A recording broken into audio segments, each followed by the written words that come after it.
Hi everyone, welcome to episode 5 of the Project Sisley series on the FDMY21 channel. Today we are not doing the rest of the service as we were expecting to, because I still haven't picked up my 12mm Allen socket, as you know, so I'll just get around to that whenever I get it. I have actually ordered a 12mm hex socket in a set of other hex sockets off of Amazon, so I can keep that at home and then I'll be able to do it whenever I want then. So that is on the way. So I thought today I'd go through some of the spares that we had in the back, which we only glossed over in the first episode, and go through some of the history which is over there as well. So let's start off with what was in the main big box. And to start with, we've got this radio. It's a CD radio, RM audio radio. So that is probably not going to go back in because it's not the original.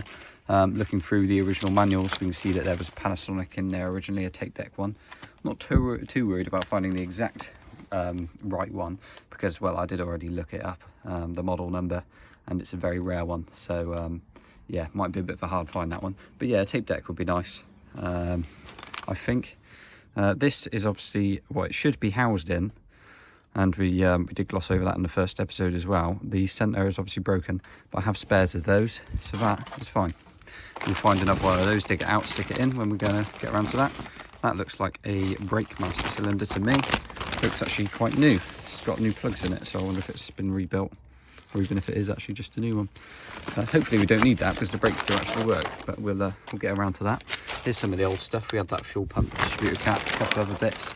Here we've got something which is for a Sisley, but not this one. It's a beige seat colour, so we can keep that back for Edna. Another thing we've kept back for Edna as well is the front Mudflaps off of this, because this is more likely to see some off-road action than Edna is. And obviously we don't want to tear these off, so we'll put these ones on Edna, the rare wide front Mudflaps. Edna's already got the rear ones, but speaking of which, this does actually come with the rear Mudflaps, so these will go on, of course. We've got the canoe boat style Sisley rear Mudflaps. They've had a chain attached to them to hold them back before, so I'll be removing the old mounts and the old chains and stuff, and we'll just mount them with some new screws and everything. Got obviously the boot mat. We've got the inclinometer, which is the all important Sisley piece as well. Got the rear pocket, which I was wondering where it was because it wasn't in the car, but there we go, we've got one of those. The dash, which isn't broken up, a cable of some sort, the other side of the dash and the wing. I think that's everything over there. Here's some of the history. We've got one of the old V5s in there. Here's the original brown handbook with the Panasonic radio instructions. And we've also got the Fiat service book in there, which I've had a couple of those with a couple of the old ones before. This looks like a Sisley thing, like a more modern thing. Not entirely sure what this is. Photographic interview with, yeah, okay, I don't entirely know what that is, but it says Sisley on it, so it must be fancy. New vehicle document folder, got to be some good stuff in here. Breakdown rescue, Fiat aftercare. It looks like there's a lot of things in here actually which I haven't delved into yet. We've got some more tax discs, old certificates, V5s, MOT test certificates, big wad of them there actually. Your car and the MOT, the Panda owner's handbook, always good to have as well. Headlamp posture supplement for the 4x4 versions. So yeah, there's plenty of history in that particular bit. Another bit of a history we wanted to gloss on was over here. Let's see if these all haven't flown away yet. Here we've got someone we know well in the Panda community, Vernon Hibbard at Limited Editions Unlimited. Sold some door trim clips for this car by the looks of it. We've got some window seals. I'm just going to quickly go through these, more window seals. But this is just to show what this car has had, and it actually still has the receipts, which is amazing. Door pocket retaining clips, even the hockey trims. We've got carb jets. We've got the linkage support bush mount and pedal rubber. We've got the diff cover, which obviously was new. We could see that when we got it. Wheel jack retaining strap. We've got air filter clip. Well, we know all about those. We saw that in the last video. But the clips are okay. It's obviously just the other piece that has a broken tab, but that is fine. Let's gloss over the tax message there. Whatever that is, something in another language. Now this actually goes back to Mr. Howling, which is Mark Howling, who had the car before Julian, who had the car before Dave. So this is going back a couple of owners now, and this is protection of some sort. He did say he had protected the underneath, and he did say he did something with the brakes. So there we go, we've got kit brake on another receipt there. There's wonderful 513, I suppose that's tyres, yeah, Wheating tyres. When was that? That was 2009, so going back a bit. I say that, it was, well, yeah, it was actually quite a while ago now. Another kit brake receipt. We've got a rocket cover gasket. We've got 4. Oh no, this is a class 4 MOT and 3 half-hour labour charges. I'm not sure what they were for. We've got ball joint boots. Well, they need doing again. We've got the hub nut and aerial, and we've got brake hoses. That's good that they've been done. Those from Recambio, they're always good for parts. Release cable. We've got 4 brand new Deborah Capaccio tyres, which are on those black wheels, and they're pretty much brand new because they were fitted 2014 and the car came off the road in 2015. So yeah, those tyres are pretty much brand new, but obviously they're not winter ones, and I want to put winters on here. Brand new driver's side front door. That's the money shot, £110 there. I would pay that for all of the doors left over now. But unfortunately there are none left, so that is all we have. But at least we've got one for this one, because it definitely needed, well, it needs the passenger door, and luckily it comes with a passenger door as well. Don't know why it needs a passenger door though. Anyway, we also have a spare rear light, but it is quite damaged, so I'm not sure if I'm going to do anything with that. Got one of these alternator sort of cover trims. Got 3 of these bars, I'll show you those for the twin sunroof in a moment. Got the door card for the driver's side, which hasn't been fully refitted yet. We've got the 2 plastic side trims, which I've taken off at the moment because I need to sort those out after the respray. Got a few other bits in here. We've got a very makeshift headlight switch. This is, well, they do break, so someone's played with that one. But we've got a new one in there, so that's fine. There's that aerial we were talking about actually. I was wondering where that was. We've got a wiper motor and a couple of light clusters in there.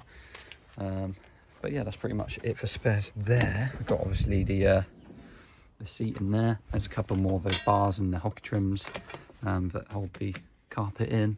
Got a belt in the back for this side, which isn't refitted yet. I do want to do something about the paint at the back. It did come with a couple of cans of Verde Tropico, so I might see if I can sand that back, prime that, and get that bit sprayed. It's obviously not as bad because it's on the inside of the car. The outside obviously needs the main bit of respray. Unfortunately, I'm not going to do that with cans as much as it'd be nice to. I think it needs pretty much a whole blow over at this point. Here's that seat we were mentioning. Unfortunately, not the best condition. And obviously, it's a passenger side, not a driver's one. I've just taken off the boot strut as well because that was useless. So I need to get another one of those.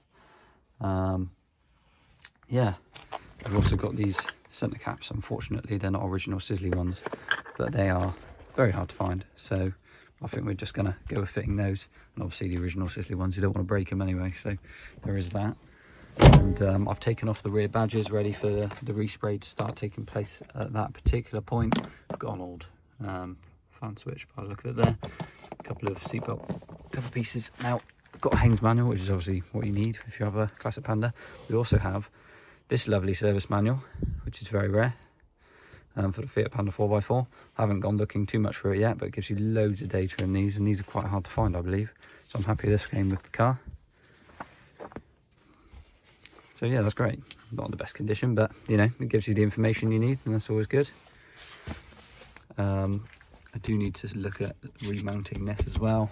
Need to clean up this area, get the new radio piece in, put the radio in, sort out the dash up here, of course, as it's all damaged. But as I say, we've got all the spares to fit it all back together, so it's a bonus. Just need that driver's seat. That's going to annoy me. I've been trying to look in Italy for sort of covers and stuff as well to see if I can just refit it, but we'll see where we can go with that. If anyone has any idea on where to get a driver's seat in good condition, or even in not the best condition but repairable, or knows where a seat cover is, then please let me know, because it will definitely help with this project. I want to keep it as original as I can do. I've been trying to figure out the twin sunroofs. Obviously they've got these, they slot in here and pull back like that to close, and then you pull that back and lift it out to bring it up, lift it up here. Now normally you just asked on the Panda Classic group, because I had no idea how these work, but I think you sort of roll these out and then tuck them in, and then you drop that forward, and then you, if I can do it right with one hand, you knock that strap under this plastic piece which is riveted into the roof there, and that's the same on the rear one, just tucks in there. And then this bit, once you've folded it into here, it sort of all folds up nicely. But there you have that. And by the looks of it, you have to fit those support straps, these ones that are down here, you have to sort of rivet them in with a special tool that I'll show you in the back in a moment, somewhere into the vinyl fabric roof, so that when it's closed, if I just close it without shutting the strap on itself, so when it's closed it doesn't sit really far down like it has now, and then obviously collects water in the middle. So hopefully we can fit those, and then it'll sit slightly further up and we won't collect so much water there. The rear one actually looks okay. It looks quite, it hasn't divoted very much like the front one does, so we'll see what happens with that. If we just pop the boot open, and because the boot strap doesn't work, I'm resting it on my back. Oh yeah, that's why it's bought a new hinge clip. There we go, now we know why it's done that.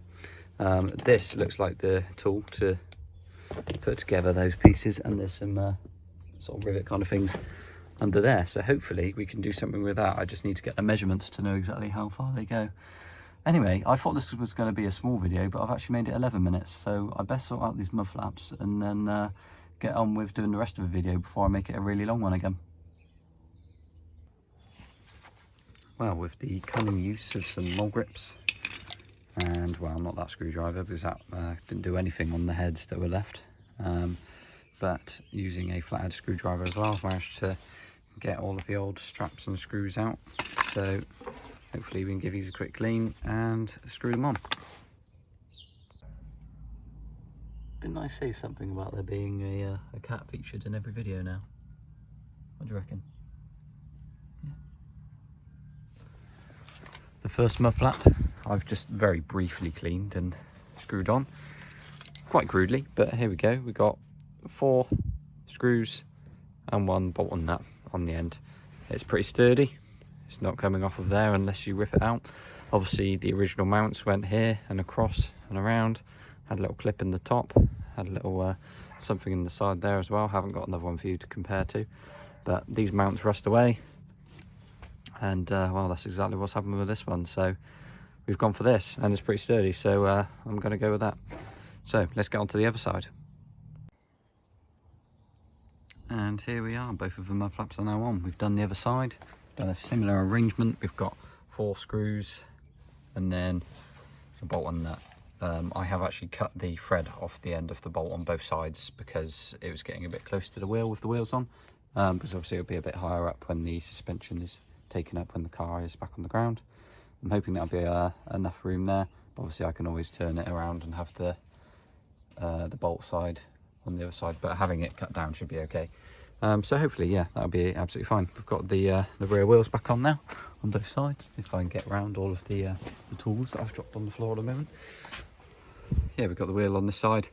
One thing I probably should do is paint these wheel bolts at some point. I might have a few spares, so I might paint those ready for going on when the new Avorio beige wheels go on with the new winter tyres, but we'll get around to that when we get those. So yeah, that's still a work in progress, but for now I think we're pretty much MOT ready on the rear. We've got obviously the exhaust all painted, the underseal's all done, we've got the wheels on, the brakes are good, they're new, the mud flaps are on, rear end's all on, bumper mounts are done, all unsealed up in here. We've got the arch guard and we've got the extra protection there, so we're all good on the back.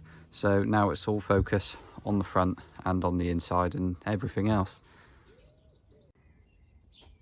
Thanks for watching another FDMY21 video as always. Hopefully you'll stay tuned for the next one.